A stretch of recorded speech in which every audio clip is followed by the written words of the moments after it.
Oyo boyos! So, for no reason in particular, I recently decided to rewatch one of my favorite shows from my childhood, Inuyasha. And while I could talk about the amazing score, or just kind of the show in general, there was one thing I just couldn't let go without talking about. And that is my utter fascination with the voice actors, and the surprising places you'll find them.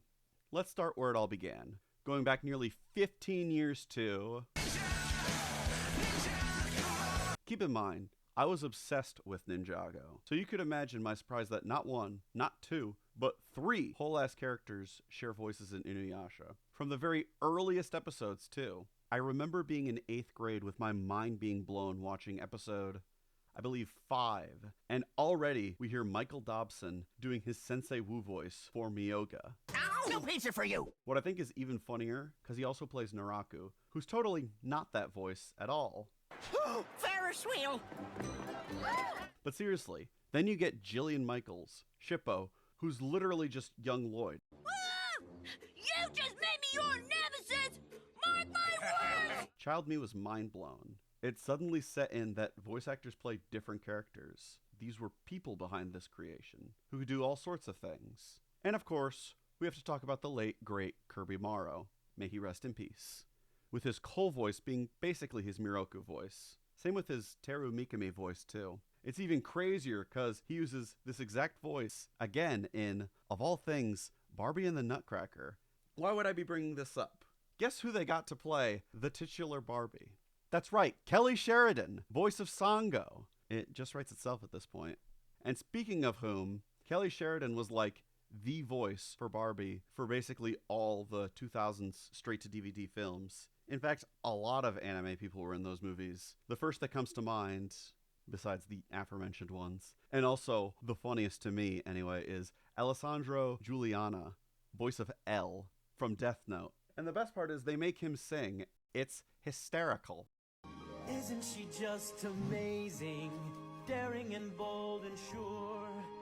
Different from girls that I've met before. Not to get too off tangent, but Giuliani has been in some funny places as well, from Bionicle, Captain N, Leapfrog, which is bizarre, and of course, also Ninjago. Voice actors voice characters. Who knew? Going through the rest of our main cast, Richard Ian Cox. Surprisingly, I don't think he's ever been the voice of Sonic, which I thought would be pretty fitting. But this video isn't about who VAs aren't, it's about who they've played. And old RIC has been in quite a few things. While Inuyasha is by far his most famous role, especially nowadays, he was also the main character in this show I've never seen called The Adventures of Black Stallion with Mickey Rooney. Huh. He's actually had quite a few live-action roles, which I find extra interesting. Like, you get celebrities and live-action actors getting voice roles all the time today. Not usually the other way around. It's kind of like seeing J.B. Blanc and Rico Maxwell in Breaking Bad. It's like cool and a little cursed. This man needs help!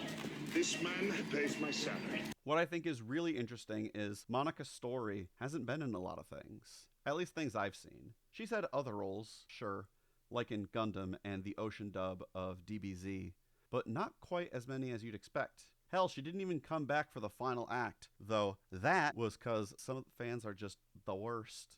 Like, I think I'm trying my best to get across the point that voice actors are more than their characters. Judge people by their actions, not their characters, bro. Maybe that's kind of the hard part, though.